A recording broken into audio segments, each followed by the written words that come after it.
Hey there! Welcome to my video on how to fix Roblox face tracking. It can be quite frustrating when your avatar's face isn't changing as it should. But worry not, I've got some solutions for you.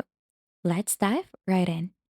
So before we jump into the fixes, let's quickly go over what might be causing your Roblox face tracking to act up.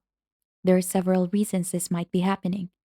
If you're not at least 13 years old, you won't be able to use face tracking.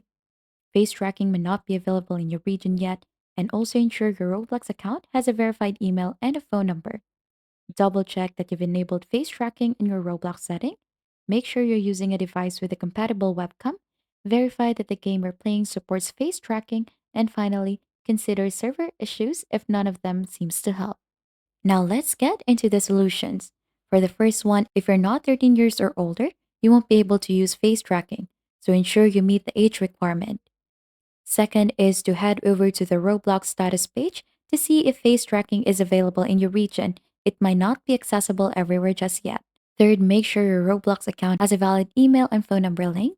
Verification is key to enabling face tracking. Fourth is to open face tracking in your Roblox setting. Just open Roblox, click the gear icon in the top right corner, select settings, scroll down to the privacy section, and check the box next to enable face tracking. Fifth is to check your device. Remember, face tracking is only available on devices with a webcam. Ensure your device is compatible. Six, confirm that the game you're playing supports face tracking. Not all games have this feature.